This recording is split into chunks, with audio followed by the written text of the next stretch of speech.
can you see this person's perspective, but can you see beyond this barrier that is in front of you right now? And we do get to that place of gratitude and actually appreciation. Now, it takes us refusing to stay in a victim mindset in order to do that. Welcome in, everybody. It is Wednesday. It is lunch date time. I always say that if you're sitting at your computer tater and you're having your lunch, it is what we do. We unpack all sorts of heavy luggage for a lighter spirit, and that's what we do. And of course, EB is here. We love our Elizabeth. She's here. This is a very interactive show, and we invite you to wherever you are to leave your comments. I try to watch on several different portals. We're on YouTube. We're on Twitter. We are on lots of different places. And I'm going to start posting on my LinkedIn page too.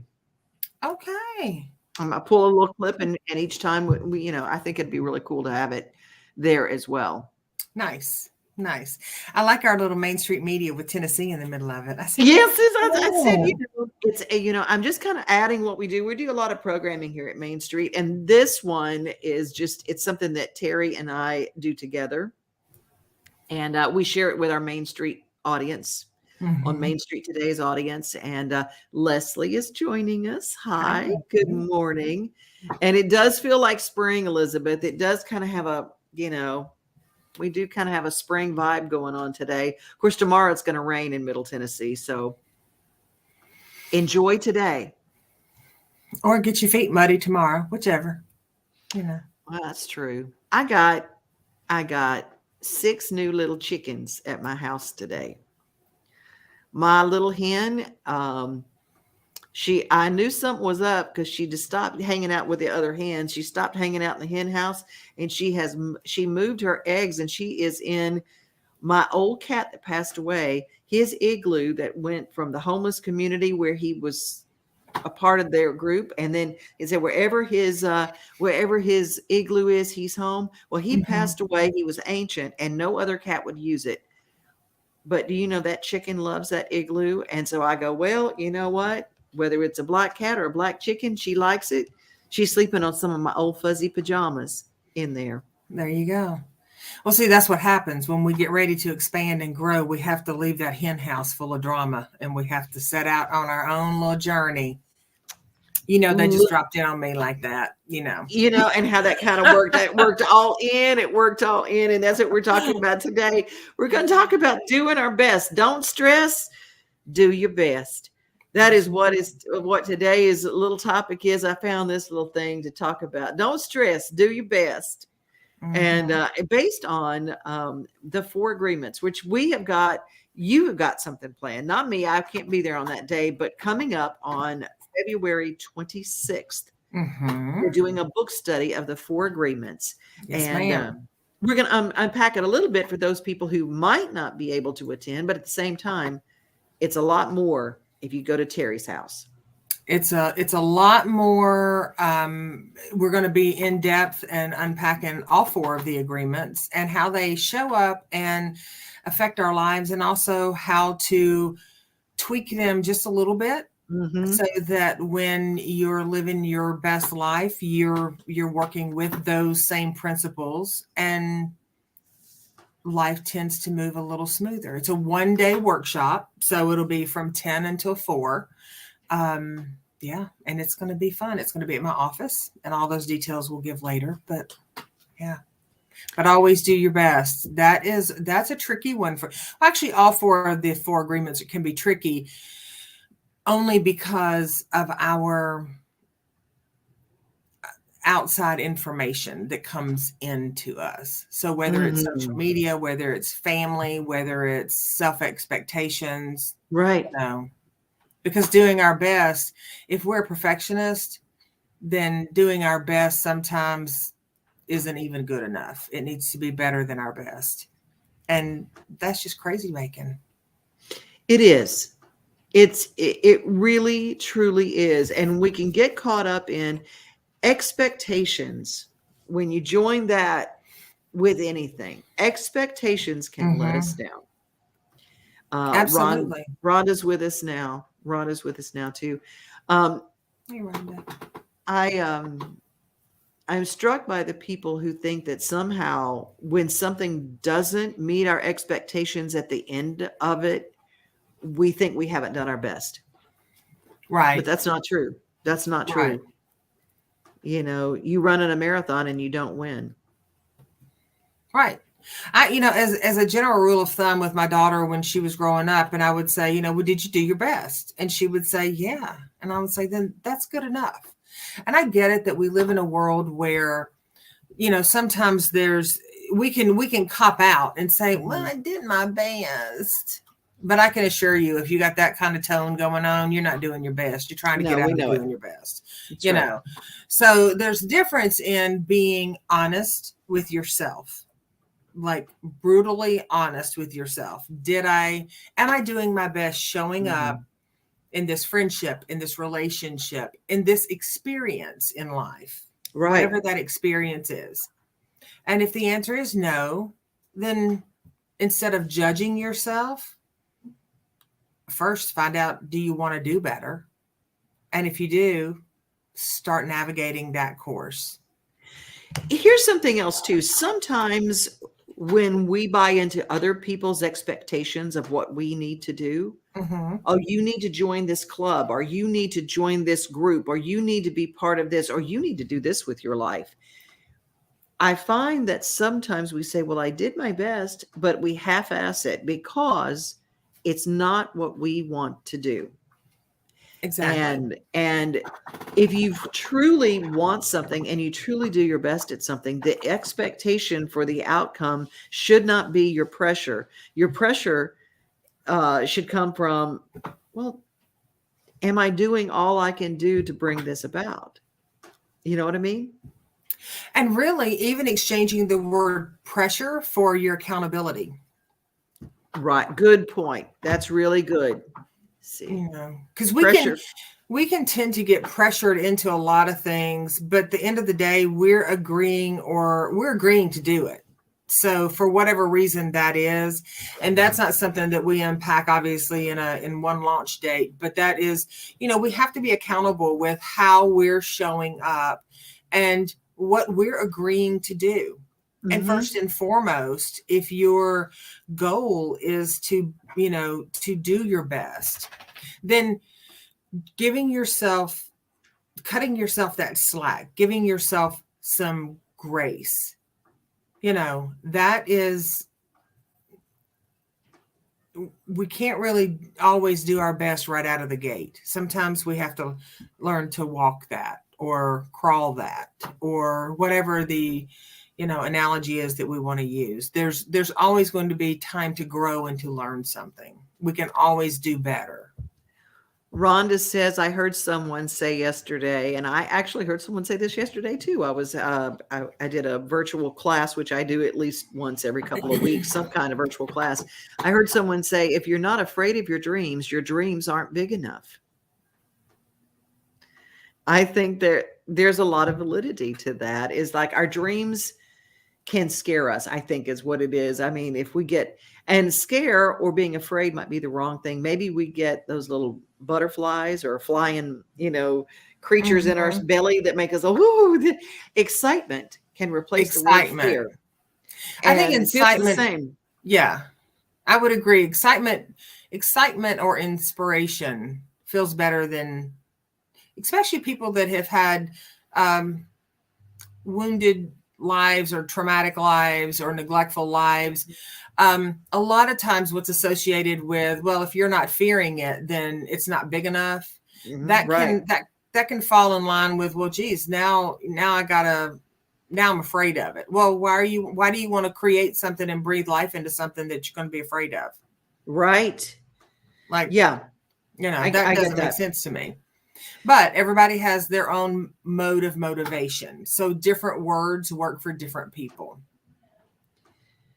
Well, I'm making sure that I have your page open so I can follow some of our comments there as well, because sometimes we don't get all of them. So if you're leaving a comment somewhere and you go, well, they never mention my name and they never talk about what I'm doing. So I'm trying to get everybody's stuff where I can read it at the same time. So